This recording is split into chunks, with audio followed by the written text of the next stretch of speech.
memberikan aplikasi teknologi untuk pendidikan dari sisi yang berlatar belakang digital bisnis secara profesional.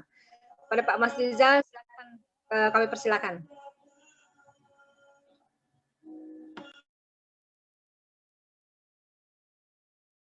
Speakernya Pak Mas Rizal.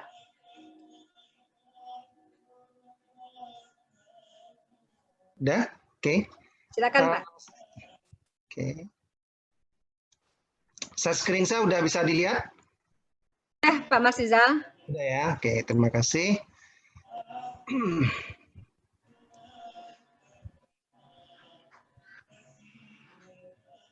Oke. Saya ini benar screen-nya saya dulu, biar ini. Oke, bismillahirrahmanirrahim. Assalamualaikum warahmatullahi wabarakatuh.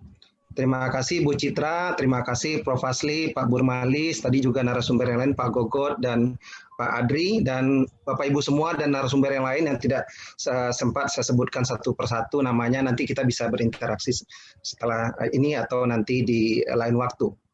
Oke, saya secara pribadi terima kasih diundang untuk bisa sharing ya, atau bisa best practice dengan Bapak Ibu guru semua di sini, dan saya lihat itu luar biasa pesertanya yang masuk di webinar ini lebih dari 548 orang, atau mungkin juga yang streaming juga cukup banyak juga, jadi ini luar biasa.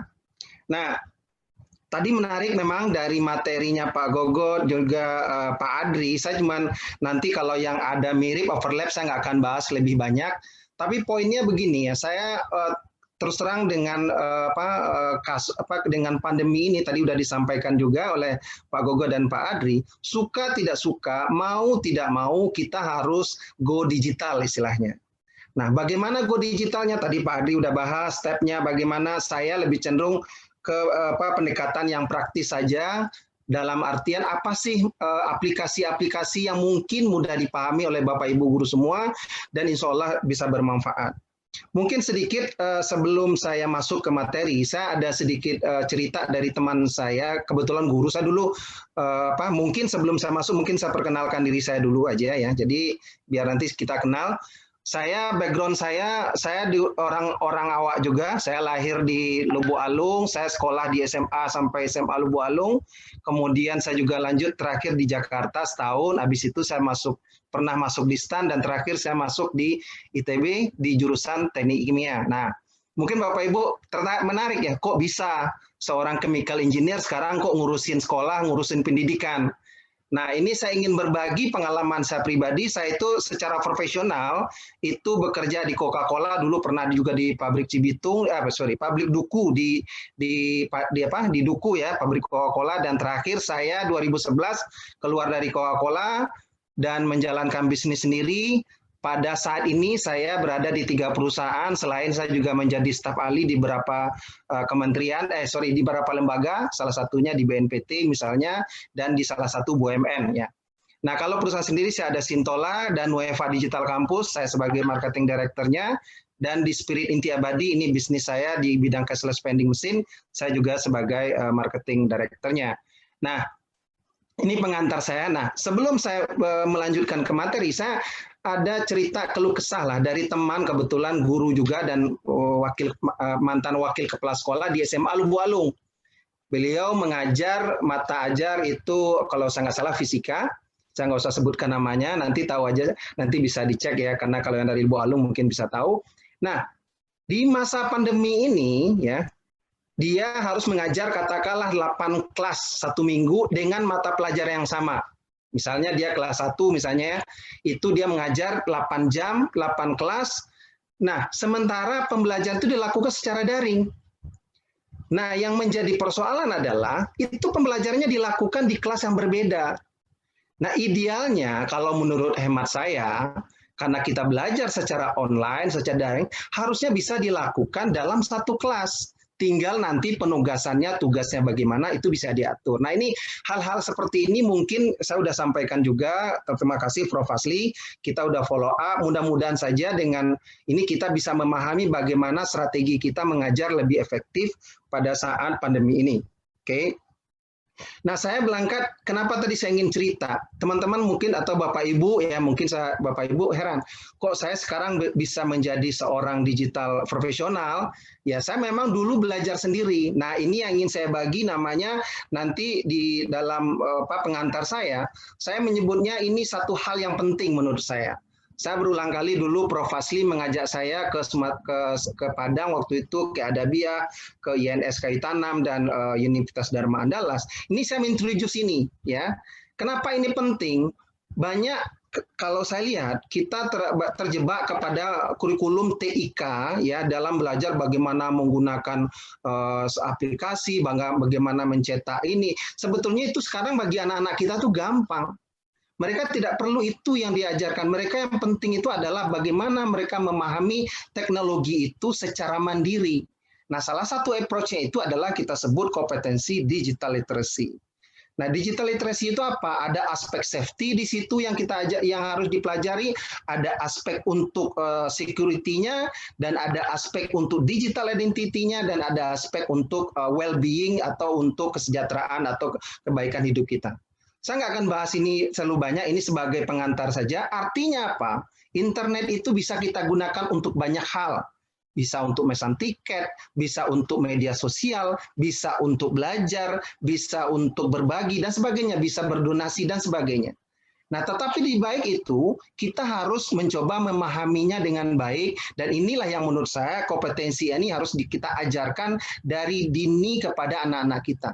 Supaya jangan sampai, maaf sekali lagi, anak-anak kita mengakses konten-konten yang tidak perlu, yang tidak sesuai dengan kebutuhannya. Nah, dan ini seperti tadi kita bilang, kalau kita bisa menggunakan teknologi ini dengan baik dan benar, ya tadi sudah disampaikan juga oleh Pak Gogot, banyak aplikasi-aplikasi yang membuat kita bisa membangun creativity, ini poin 8 ya kalau bicara pendidikan, dan juga bisa berkolaborasi dan sebagainya. Nah, ini saya terus karena waktu terbatas, saya cuma pengantar saja. Nanti istilahnya Bapak Ibu bisa explore lagi nanti saya share di mana kita bisa belajar itu lebih banyak. Nah, ini tadi udah disampaikan juga bagaimana tren ke depan, skill yang dibutuhkan oleh anak-anak kita dan trennya seperti apa itu berbeda.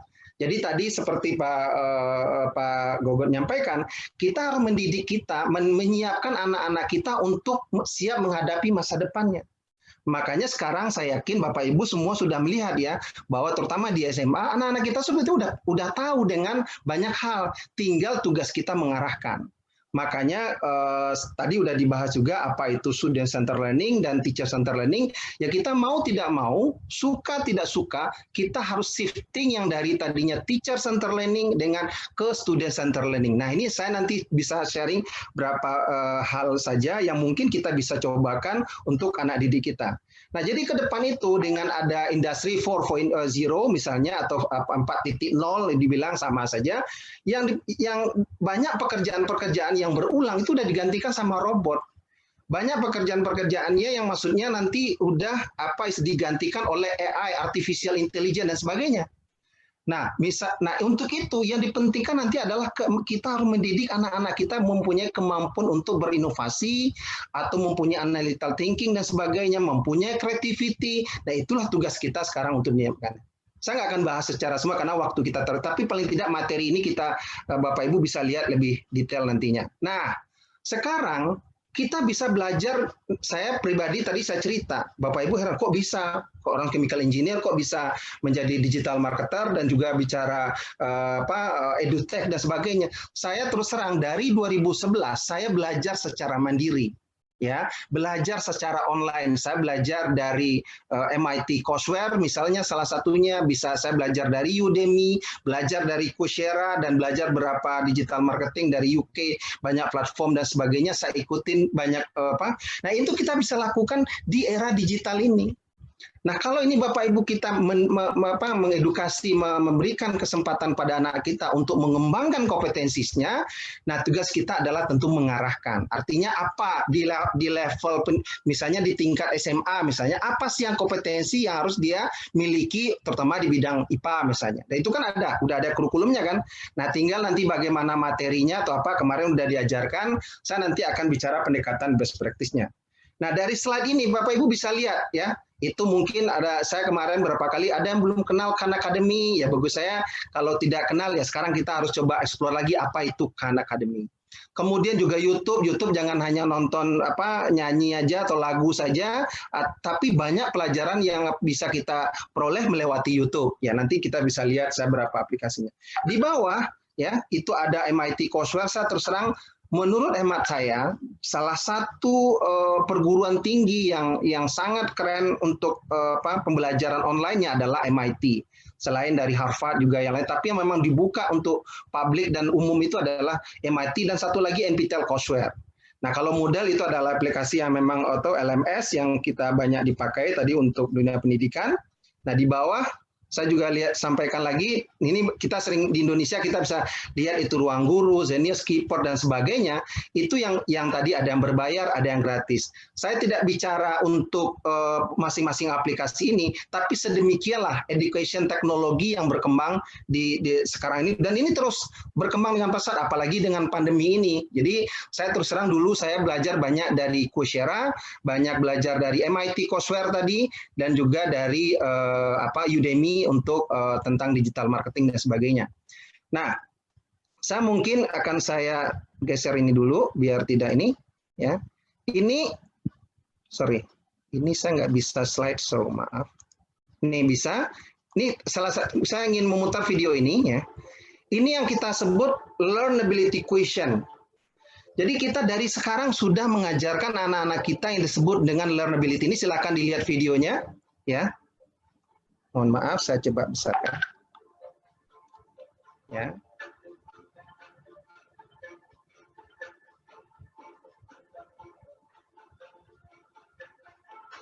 Ini 1 menit, nggak lama ya.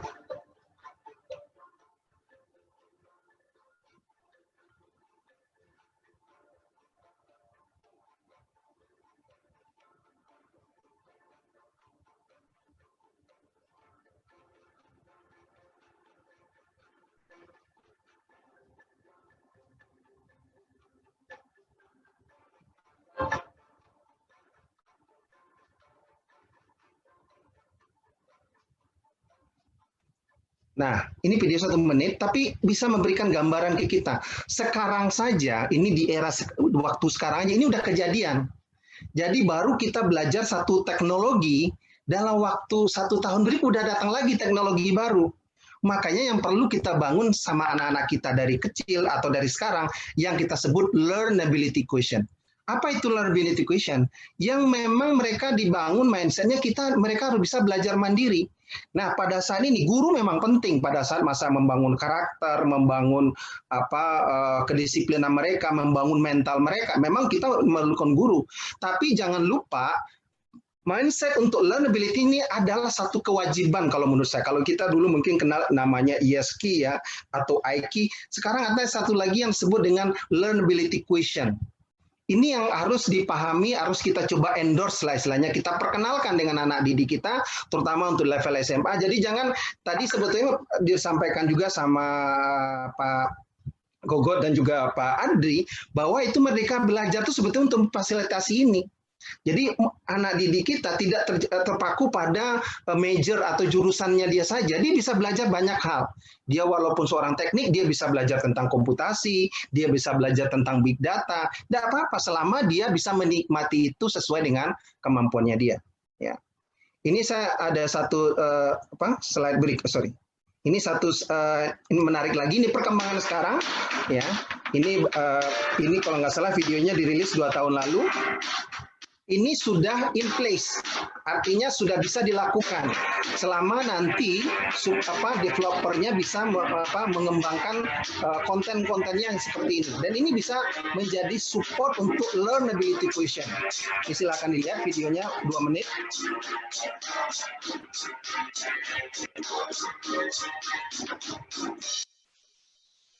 Kita lihat.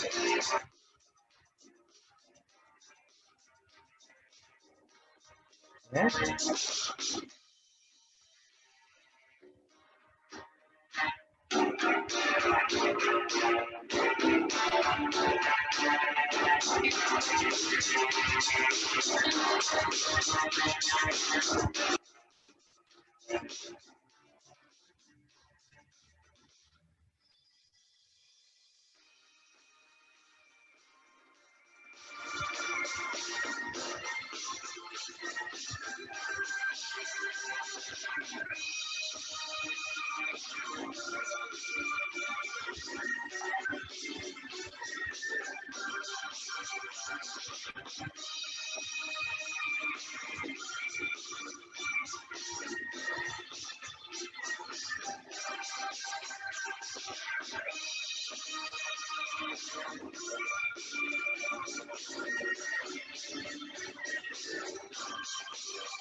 Oke, jadi kita bisa lihat ya, Bapak Ibu tadi bisa lihat bagaimana perkembangan teknologi itu udah imples. Nah sekarang kalau di Indonesia nanti sudah masuk yang namanya 5G dan juga ada untuk mengganti WiFi ada yang disebut dengan LiFi ya, ada fidelity, jadi untuk kecepatan akses internet menggunakan cahaya dan tidak berapa lama juga akan muncul nanti teknologi generasi ke-6 atau 6G itu yang tadi itu sangat mungkin terjadi di negara kita.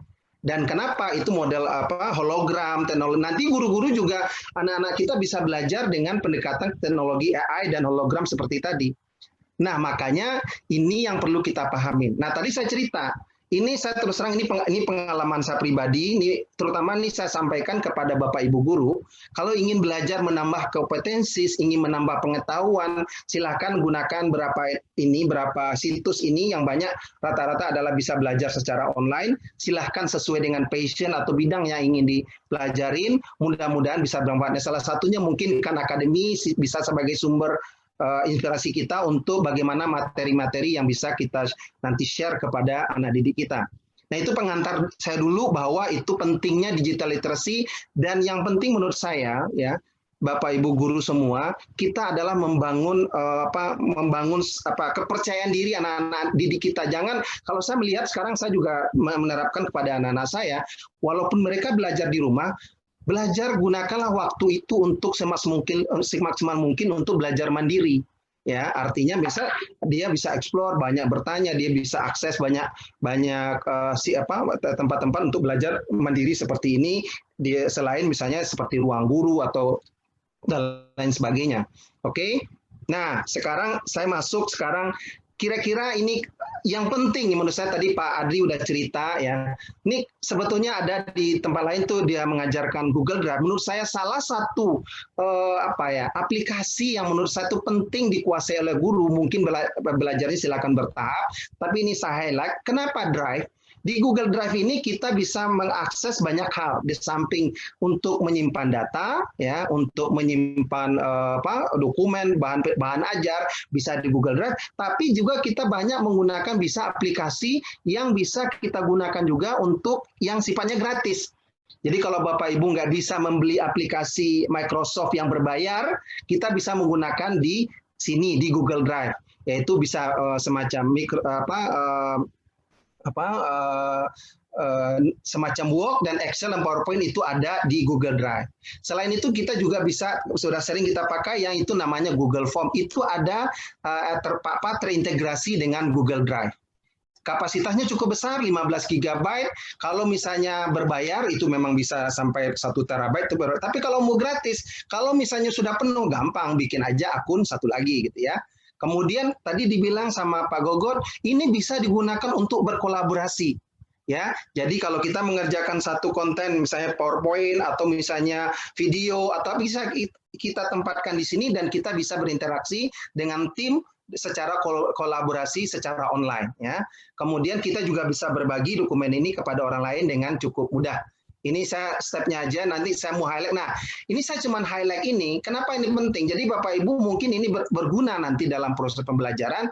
Jadi selain dari untuk Google Docs atau Google Spreadsheet, semacam Excel dan juga Google Slide, kita juga bisa menggunakan Google Form yang digunakan untuk mendata siswa, membuat soal berganda atau soal esai, itu bisa menggunakan Google Form.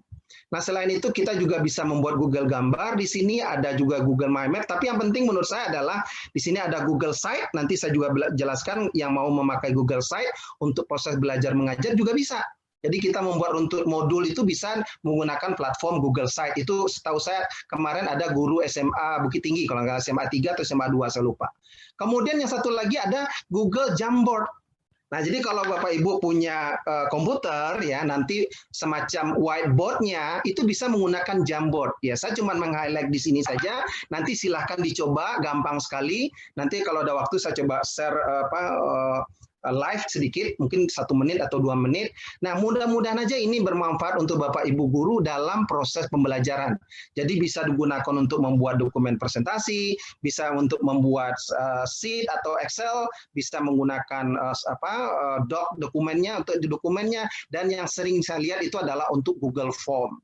Ya, nah itu banyak template-nya. Google Form itu bisa untuk undangan dan sebagainya, bisa untuk nilai, bisa data siswa dan sebagainya dan sebagainya. Ini yang penting saya sampaikan pada kesempatan ini. Jadi kalau mau belajar nih atau ingin belajar seperti Pak Adri bilang tadi, salah satu yang coba dieksplor itu cobalah belajar Google Drive. Kalau tidak bisa, caranya gampang. Masuk ke YouTube, cari Google Drive. Itu banyak yang mengajarkan, ya. Jadi saya cuma kasih istilahnya, saya kasih kisi-kisi saja untuk Bapak Ibu bisa belajar di sini. Nah, sekarang kalau kita di pembelajaran online itu bagaimana gitu ya? Saya coba masuk ke sedikit secara teoris, mungkin tadi Pak Adi udah singgung juga. Secara umum pembelajaran online itu adalah sinkron dan asinkron atau kombinasi keduanya. Jadi kalau secara umum dibagi dua, itu sinkron atau asinkron. Kalau sinkron itu kita langsung, katakanlah kita menggunakan chat atau menggunakan Zoom atau menggunakan LMS yang ada langsung interaksi dengan siswanya pada saat itu, pada jam yang sama, detik yang sama, itu kita sebut dengan sinkron. Tetapi kalau LMS sebaiknya yang bagus nih secara teori ya, itu yang asinkronnya lebih dominan. Kalau bisa asinkron bisa sampai 95%. Nah, itu baru LMS-nya boleh dikatakan itu cukup baik karena siswa tidak terlalu ini bisa mengatur waktunya lebih maksimal. Ya, kalau sekarang kan tidak, harus online jam sekian dipaksakan dan sebagainya, malah ini membuat panik dan sebagainya, tidak bisa connect malah stres kan gitu ya. Nah, ini yang saya bilang Bapak dan Ibu guru yang nanti perlu pahamin ini dengan baik juga gitu ya. Nah, kalau secara learning management system itu secara umum penyelenggaraan learning itu di Indonesia ya, itu yang kita sebut dengan full e-learning ya, tadi secara implementasinya. Kemudian ada yang disebut blend learning atau belajar bauran, jadi ada flip classroom dan sebagainya.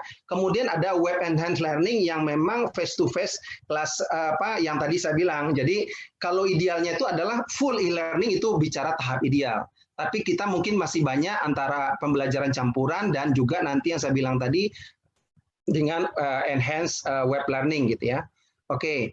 Nah, kalau kita lihat secara istilah itu banyak istilah-istilah umum. Saya cuma ngasih gambaran aja, tidak usah dihafal Bapak Ibu. Ini istilah-istilah yang banyak dipakai di kita, ada online learning, e-learning, virtual learning dan sebagainya, flip classroom, macam-macam.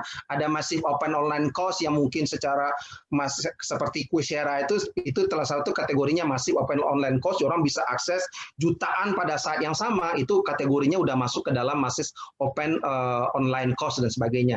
Ada blend learning, ini banyak istilah yang terkait dengan pembelajaran daring. Ini kalau mau referensinya itu ada, saya kasih linknya di bawah, nanti silakan dilihat. Nah, tapi kalau secara teorinya ya, itu kalau orang bicara LMS atau virtual learning environment adalah software atau aplikasi software yang dia bisa mengadministrasikan, mendokumentasikan, men-tracking, membuat report dan mendelivery kontennya dan juga programnya dan learning development programnya secara terintegrasi. Itu baru bisa dikatakan sebuah LMS yang ideal ya. Ini nggak usah dihafal teorinya, ini secara konsepnya aja. Nah, perangkat yang umum dipakai tadi udah disinggung juga sama Pak Adri dan sini ya, ada Moodle misalnya yang kita kenal, ada Canvas, ada Open ADX sebagainya, ada Moodle Classroom, ada Duke, macam-macam. Ini banyak yang kita nanti saya juga bahas di slide berikutnya. Kemudian kalau bicara banyak sejarah secara teorinya itu banyak yang ini referensinya lah bagaimana itu apa learning management system. Saya nggak akan bahas detailnya ini, saya ingin lebih cenderung ke praktisnya. Praktisnya adalah kalau diterjemahkan ke bahasa kitanya, aplikasi perangkat lunak yang tadi saya bilang mengadministrasikan, mendokumentasikan, membuat pelaporan pendidikan dan sebagainya sampai ke program pelatihannya yang nanti menjadikan rumah dari e-learning kita tadi gitu ya. Jadi kalau kita bicara LMS tadi. Nah, kalau bicara jenisnya tadi, ada yang tadi Pak Adi bilang, ada yang free atau komersial, ada yang cloud system atau yang in place atau di server kita sendiri. Nah, itu juga banyak hal yang kita, atau yang nanti saya bilang, ada yang berbayar, ada yang punya hak cipta dan sebagainya. Itu banyak kita pilihan-pilihan sesuai dengan kemampuan dan kondisi yang ada. Nah, ini kalau bicara level bagaimana LMS-nya itu tentu yang pengambil keputusan. Model Sumatera Barat sekarang udah ada yang namanya Si Cadik Pandai yang menggunakan platform rumah belajar misalnya, gitu ya. Jadi saya nggak akan bahas itu detailnya bagaimana ininya. Nah, secara teori sederhananya, idealnya LMS yang itu dia ada feature-feature untuk siswanya, baik untuk mendaftarnya, bahan ajarnya, video interaktifnya, kemudian juga sampai quiz dan bahkan tools untuk video conference langsung embed di situ. Ini idealnya. Dan setahu saya itu model sudah menggunakan itu ya, udah ada fasilitas itu semua. Mungkin nanti Si Cadik Pandai kalau mau diimprove itu tinggal menambahkan tools itu atau feature itu sehingga langsung otomatis terintegrasi di dalam Si Cadik Pandai misalnya. Kemudian juga untuk pengajarnya, apakah itu kelasnya bisa dibuat terbuka, bisa tertutup kelasnya, dan sebagainya, sampai ke, tadi juga sama, ada penugasan sampai video conference. Nah, yang penting lagi adalah administrasi, apalagi misalnya di sekolah itu kan banyak ya, dapodik dan sebagainya. Kalau ini bisa dilakukan dengan baik, itu harus tidak membantu meringankan untuk pekerjaan. Dan yang penting lagi, itu ada juga yang publik bisa melihat. Jadi kalau bisa, ini maksudnya visi kita ke depan begitu. Jadi orang yang anak-anak yang di sekolah yang tidak masuk SMA pun kalau bisa dia bisa belajar di situ. Nah, kenapa? Kita pendidikan itu hak untuk semua orang kan. Jadi ini idealnya visinya ke depan seperti itu. Nah, tadi Pak Adi udah cerita, ini banyak nih aplikasi yang banyak yang dipakai. Nanti silahkan kita sesuaikan mana mau dipakai. Mulai dari rumah belajar, sampai Canvas, sampai total, saya kasih list saja semua. Nanti silahkan, kalau di Indonesia yang populer itu adalah mungkin rumah belajar, Moodle, Microsoft Teams, sama Edmodo, ya satu lagi, sama Google Classroom. Ya. Kalau yang lain itu mungkin di psikologi, mungkin di Indonesia belum begitu populer dipakai gitu ya. Nah, kalau bicara tadi secara feature yang banyak di Indonesia, ini yang tadi menarik ya. Yang lain itu bisa cloud dan personal ya, artinya bisa berbasis cloud dan ini bisa dia bisa account masing-masing. Tetapi yang menarik lagi kalau Moodle itu dia bisa on premise. Ya, dia bisa diinstal sendiri di server sekolah dan bisa menjadi sistem tersendiri di sekolah, dan dia tidak dia istilahnya bisa semacam diinstal di masing-masing lokasi misal, atau kita juga menggunakan cloud juga bisa ya. Jadi sebagai ini saya nggak akan bahas slide-nya karena waktu kita terbatas, ini bahan bacaan saja, saya nggak akan presentasikan. Nah, kenapa? Nah, tadi mungkin saya sedikit kemarin dipertanyakan, kenapa orang di dunia itu, bahkan di Indonesia, banyak menggunakan Moodle, yaitu karena tadi, dia gratis, open source, kemudian udah sesuai dengan pedagogi yang kuat, dan antar mukanya cukup intuitif, sampai ke nanti masalah pertimbangan biaya dan sebagainya. Nah, kemudian dia tadi saya udah bilang, bahwa dia memenuhi persyaratan-persyaratan ideal dari LMS tadi. Nah, sekali lagi saya tidak bilang Bapak Ibu harus ngikut pakai Moodle, tidak ya, nanti kita bicara nanti best practice di bawah. ya. Nah, secara infrastruktur saya mengapa meng-highlight ini karena memang tadi secara populasi ini dia mulai dari authentication-nya, bahwa yang daftar itu siapa, yang pesertanya itu siapa, sebagai guru kah, sebagai murid itu bisa teradministrasi dengan baik.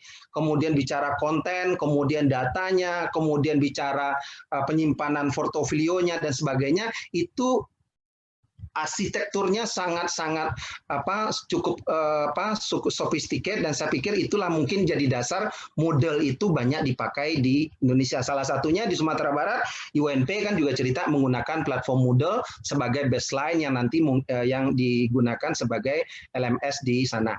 Ya, tadi saya sudah bilang dari sisi ininya, konfigurasi sistemnya, kemudian manajemen manajemen peran masing-masingnya ada di situ, kemudian masalah manajemen pembelajarannya itu cukup lengkap di sini. Jadi kenapa sekali lagi saya meng-highlight Moodle di sini, nanti mudah-mudahan saja nanti kalau apa yang kekurangan di rumah, kalau misalnya tadi si Cadik Pandai yang mau diimprove, mudah-mudahan bisa melengkapi seperti yang model ini. Kemarin saya sudah highlight isunya, salah satunya kemarin masalah akses security-nya, jadi masalah identification user baik guru ataupun sebagai tamu di situ, itu harus mungkin perlu diperbaiki di ininya, di rumah si Cadik Pandai. Nah, ini kebutuhan teknis, saya nggak akan bahas, silahkan dibaca saja. Ini kalau minimumnya. Nah, yang menarik, Moodle itu sangat banyak resource-nya yang bisa kita pakai. Jadi secara umum bisa di moodle.com, ada juga dia juga kita kalau menggunakan cloud-nya juga bisa, dan juga bisa menggunakan di Moodle.net dan sebagainya. Itu bisa yang kita bisa gunakan untuk apakah sebagai platform atau sebagai resource kita yang nanti kita bisa download di situ kalau kita mau menggunakan Moodle misalnya. Nah, selain itu, kelebihan dari Moodle itu adalah integrasi dan pengembangan konten. Jadi ini kenapa mungkin tadi saya juga lihat ibu-ibu tadi ada ibu yang saya lihat udah menggunakan konten dengan H5P, yaitu konten interaktif yang open source. Juga ini dia sangat kompatibel dengan itu. Jadi kelebihan dari Moodle ini dia sangat, karena dia open system, dia sangat mudah untuk diintegrasikan dengan platform-platform lain yang penyedia konten, ya. Nah, dari sisi ekstensibilitasnya dan integrasinya, dia bisa banyak plugin yang bisa kita tambahin, apa itu sifatnya community, untuk sub development, dan juga integrasi dengan sistem akademik yang tadi saya bilang, bicara data pendidikan dan sebagainya. Dan dia juga bisa diintegrasikan juga atau diimplementasikan dalam offline seperti Rasel yang di Padang Panjang itu bisa. Ya, jadi Moodle kalau diinstal di sana nanti dipakai Rasel, kalau kami menggunakan disebut dengan Edubox, itu juga bisa. Jadi itulah kelebihan dari saya berharap juga rumah belajar harusnya bisa juga si Cadik Pandai itu juga bisa diimplementasikan dalam platform yang offline, ya. Jadi tidak menggunakan akses internet.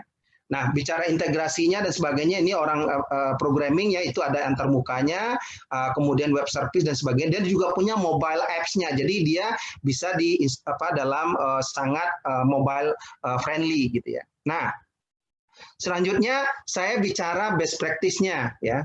Kalau di banyak tempat, jadi kalau sekarang kan jadi dari TOR-nya bahwa kita harus berinteraksi dengan siswa. Nah, kalau menurut saya, ini pengalaman saya, kalau saya lihat itu salah satu yang saya lihat sangat mudah diimplementasikan dan itu gratis dibandingkan dengan yang lain.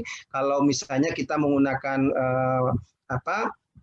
banyak yang lain itu rata-rata berbayar kalau ingin fiturnya lebih. Tapi kalau quiz.com, saya bilang, atau untuk quiz ini sangat-sangat menarik, kemarin udah dibahas, ya, di grup atau di session sebelumnya.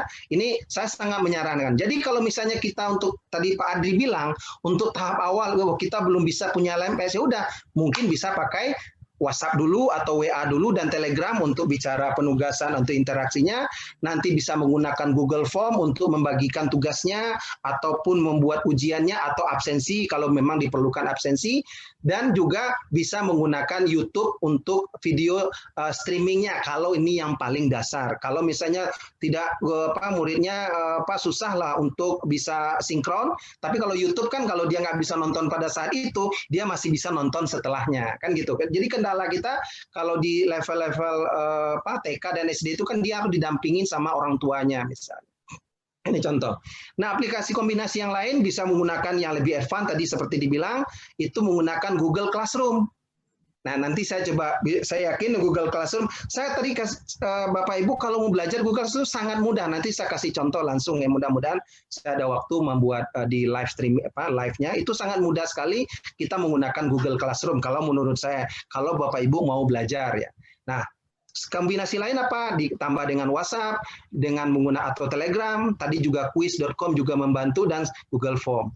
Nah, yang lebih advance lagi baru nanti untuk SMA atau lebih ini bisa menggunakan Google Site ya. Kita bisa membuat metode pembelajaran yang lebih ini juga bisa ya. Di samping misalnya kalau yang mau menggunakan lebih advance nanti juga silakan. Ini tidak pakem, ini contoh best practice saja. Banyak kombinasi-kombinasi lain yang bisa Bapak Ibu terapkan di masing-masing sekolah.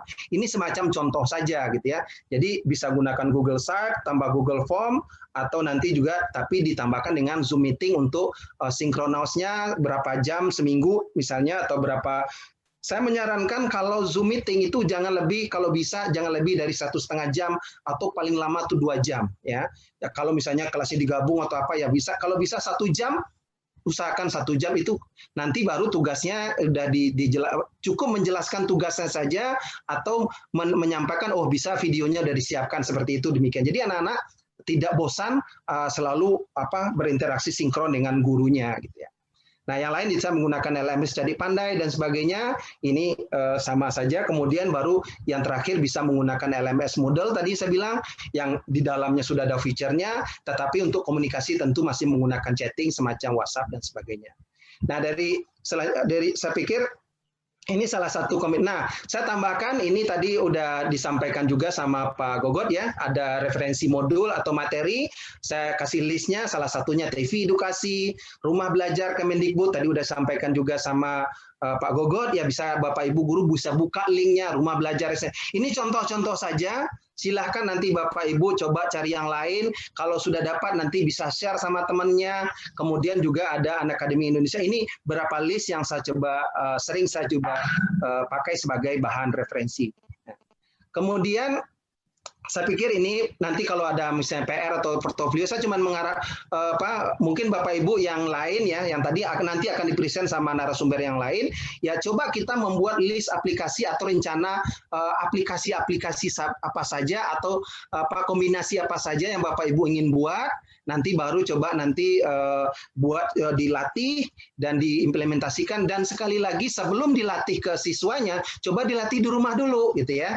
Jadi jangan kita lihat dulu, kita bisa berperilaku atau sebagai siswa kita lihat, oh ini kira-kira paham nggak siswa saya. Jadi kayaknya kita rehearse dulu lah, kita uji cobakan. Kalau sudah oke, baru kita coba sampaikan itu ke siswa kita. Nah, di dalam dunia digital sekarang, apapun di dalam proses belajar, jangan takut mencoba Bapak Ibu. Yang saya khawatir itu kita tuh takut-takut gitu.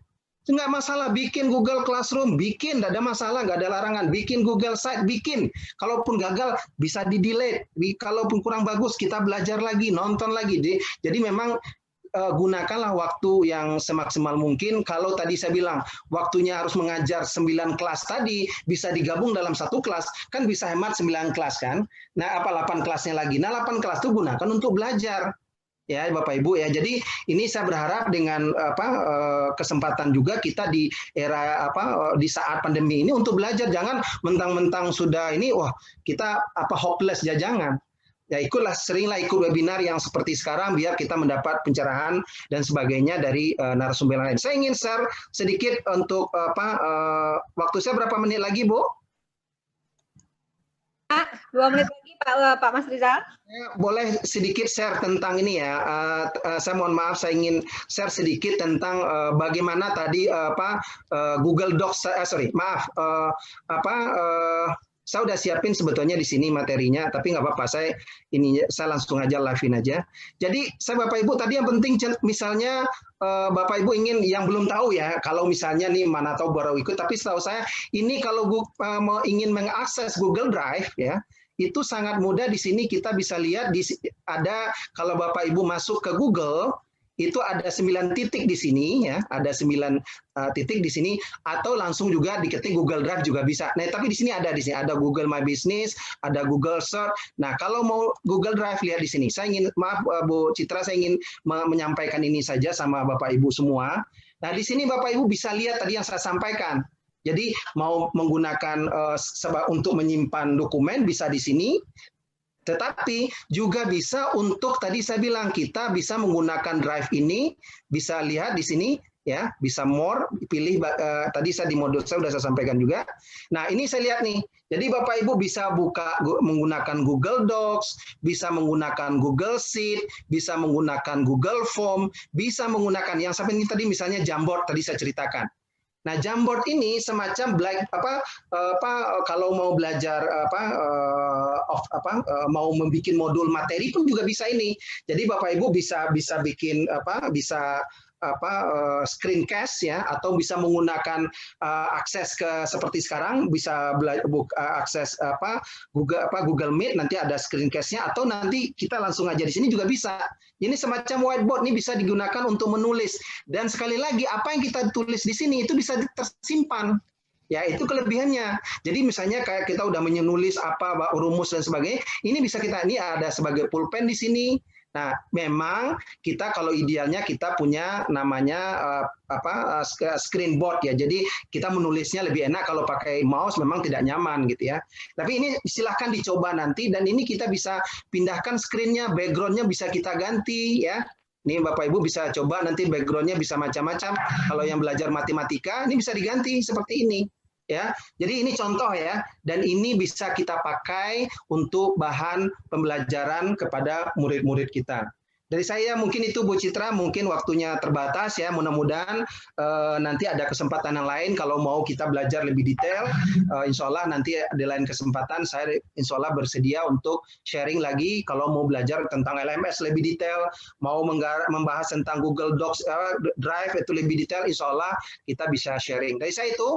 Dan saya mohon maaf kalau mungkin cara penyampaiannya terlalu cepat, dan saya tadi udah sampaikan kalau ingin ketemu ada yang jelas dan kurang jelas, silakan bisa kontak saya, nanti materi atau modul akan dibagikan oleh panitia, jadi silakan bisa hubungin lewat WA saya dan sebagai dan bertanya. Mudah-mudahan saya bisa share juga beberapa video-video pembelajaran saya, mungkin saya bisa bagikan pada Bapak Ibu yang semua, mudah-mudahan bisa bermanfaat. Dari saya itu mungkin terima kasih atas waktunya, saya ucapin wassalamualaikum warahmatullahi wabarakatuh. Waalaikumsalam